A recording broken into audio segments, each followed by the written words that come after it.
शंकर भगवान के मंदिर में नंदी के कान में क्या बोलने से हर मनोकामना पूरी। अगर कोई काम अटक रहा है, नहीं हो रहा तो करिए बेलपत्र का अचूक उपाय। माता सीता ने राजा दशरथ को क्या वचन दिया था? श्री शिवाय नमस्तुभ्यम। ओम नमः शिवाय सभी को। आपने देखा होगा कि बहुत सारे लोग शंकर के मंदिर में नंदी महाराज के कान में कुछ बोलते हैं। माना जाता है कि नंदी के कान में बोलने से मनोकामना जल्दी पूरी होती है। और पंडित प्रदीप मिश्रा जी नंदी के कान में बोलने की सही विधि बता रहे हैं और एक ऐसा आसान उपाय बताया है। अगर आपका कोई काम अटक रहा है या होने में देरी हो रही है तो बेलपत्र का उपाय बताया गया है।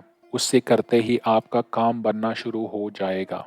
अगर कोई बच्चा हकलाता है तो केदारनाथ जाके ओम कुंड में 5 बार ओम बोल दीजिए। बच्चे का हकलाना बंद हो जाएगा।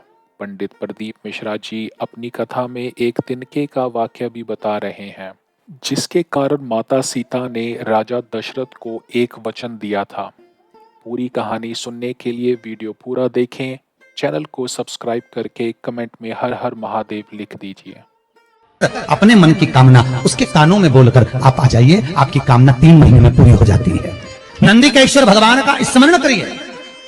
अगर 7 बेलपत्र आप शंकर को समर्पित करते हो तो 1 बेलपत्र नंदी भगवान पर भी अवश्य समर्पित करिए। नंदीश्वर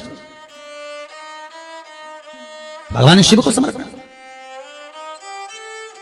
1 बेलपत्र नंदी के ईश्वर की ओर चढ़े। और बहुत ध्यान दीजिए महाराज, अगर कोई काम अटक रहा है, नहीं हो रहा, बहुत प्रयास करा, तो भगवान शंकर के मंदिर में 5 बेलपत्र चढ़ाइए। और शंकर भगवान की जो छोटी लड़की है अशोक सुंदरी, आपको बताया था ना अशोक सुंदरी का स्थान, भगवान शंकर की 6 लड़कियां हैं, उसमें से सबसे छोटी लड़की अशोक सुंदरी की जगह पर 1 बेलपत्र चढ़ाइए। फिर 1 बेलपत्र नंदी के ईश्वर पर चढ़ाइए। और नंदी के ईश्वर पर चढ़ाने के बाद भगवान शंकर के मंदिर के बाहर चौखट पर दिया लगा दीजिए साइड में, और फिर अपने घर पर आ जाइए। आपका कार्य सफल होना प्रारंभ हो जाएगा। नंदी के ईश्वर भगवान नंदीकेश्वर का स्मरण कर लेने पर जीव आनंद सुख की अनुभूति करता है। आनंद सुख को पाता भगवान नंदीकेश्वर का स्वरूप। पूरी दुनिया में केवल एक केदारनाथ ही एक ऐसा है जहां पर ओम कुंड विराजमान है। कौन सा कुंड है वहां पर? ओम कुंड। जो बच्चा हकलाता है, तोतला बोलता है या गूंगा होता है, जिसकी वाणी नहीं होती, वो अगर ओम कुंड पर जाकर ओम बोलने का प्रयास करता है तो जितनी देर तक उसके मुंह से घुन्न की आवाज निकलती है, उतनी देर तक ओम कुंड में से पानी का बुलबुला निकलता रहता है। और 7 या 8 बार बोलने से व्यक्ति हकलाना छोड़ देता है, तोतला बोलना छोड़ देता है, और उसकी वाणी आ जाती है। वो ओम कुंड केदारनाथ जी में बसता है। कहां बसता है? केदारेश्वर। जब सीता जी विवाह कर आई, कौशल्या जी ने कहा, जानकी, ए जानकी, हमारे यहां की रीति है, घर में बहू पहली बार आती है तो मीठा भोजन बनाती है। जाओ, या तो खीर बनाओ, या मीठी भात बनाओ, या मीठी थुली बनाओ, कुछ भी करो, हलवा बनाओ, सीरा बनाओ, पर मीठा बनाओ। बनाइए, जाओ जाओ जरा। सीता मैया गई और माता जानकी ने खीर बनाई। क्या बनाई माता जानकी ने? जम के बोलो जरा। खीर। और सीता जी ने खीर बनाई। कौशल्या, केकई, सुमित्रा, दशरथ जी सबको दे दी। सब खाने के लिए बैठे। अब जैसे ही खीर खाने के लिए बैठते तुरंत एक तेज हवा का संचार हुआ। बहुत तेज हवा चली, बहुत तेज। और जैसे ही हवा चली, एक कचरा दशरथ जी के कटोरे में खीर में जाकर गिर गया। एक तिनका, एक कचरा दशरथ जी के कटोरे। सीता जी खीर परोसकर इधर से निकल रही थी, उन्हें दशरथ जी के कटोरे में खीर में तिनका देखा, कचरा देखा। तो सीता जी को लगा, पहली बार तो मैं अपने ससुर को भोजन करा रही हूं, पहली बार तो मैं अपने ससुर को भोग लगा रही हूं। अगर ससुर के कटोरे में कचरा दिखेगा, तिनका दिखेगा, तो ससुर क्या कहेंगे? ये ससुर कहेंगे क्या कि मेरी बहू ने मुझे खाना दिया, भोजन दिया, और उसमें भी कचरा दे दिया, और पहली बार तो मैं भोजन दे रही हूं, करूं क्या?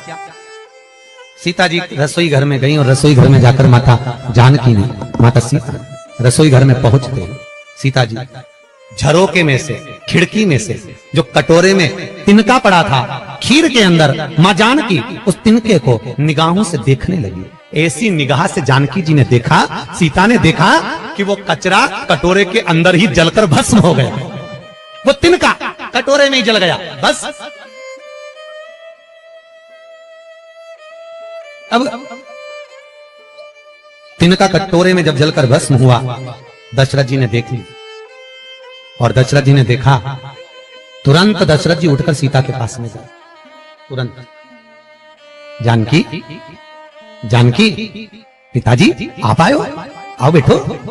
पिताजी रसोई घर में आए आप, मुझे बुलाते मैं आती दौड़कर, आप रसोई घर में क्यों आए पिताजी? कैसे आना हुआ, कैसे आए हो, बोलो। दशरथ जी ने कहा, बहू आज तुझसे कुछ मांगना है। पिताजी मुझसे? आज तो मैंने पहली बार आपको मीठा भोजन बनाकर खिलाया है, बहू को कुछ देना चाहिए, और आज ससुर मांगने के लिए आए? मेरे ससुर मांगने के लिए आए हैं? राजा दशरथ आज सीता से मांगने के लिए आए हैं? ये क्या? बहू आज मुझे तुझसे कुछ मांगना है, देगी? हाँ पिताजी, मांगो, क्या चाहिए? सीता, पहले राम की सौगंध था कि तुझसे जो मांगूंगा तुझे देना पड़ेगा। सीता जी कहती हैं, प्रभु पिताजी मैं भले सौगंध न खाऊं, पर जो मांगोगे दे दूंगी, बोलो क्या चाहिए, बोलो। ससुर जी आपको क्या चाहिए? पिताजी क्या चाहिए? दशरथ जी बोले, वचन तो देना पड़ेगा, पहले वचन दे। वचन देती हूं पिताजी। ये सीता अपने ससुर दशरथ को आज वचन देती है, जो रसोई घर अन्नपूर्णा में जो आप मांगोगे मैं दूंगी। तो दशरथ जी ने कहा, तूने वचन दिया है सीता, तो मुझे आज वचन के रूप में दे दे कि जैसे आज तूने कटोरे में पड़े हुए तिनके को देखा, ऐसा किसी दुश्मन को भी मत देखना, वचन दे। सीता जी कहती है, मैं वचन देती हूं कि किसी दुश्मन को भी इस तिनके की तरह नहीं देखूंगी। और चरित्र उठाकर देखो, जब जब रावण आता था, सीता एक तिनका उठाकर उस तिनके को देखती थी, रावण को नहीं। तिनके को इसलिए देखती थी कि सीता जी मन में सोचती थी, वो तो ससुर को वचन दिया है कि तिनके को देखा, ऐसा किसी को मत देखना, इसलिए इसको देख लूं, बहुत है, अगर घूर के देख रही बापड़ा तेरे को छोड़ने वाली नहीं। तिनके को तेरे को तो मैं यूं ही निपटा दूं, एक मिनट नहीं लगे। जब जब रावण आता था, सीता तिनके को देखती थी।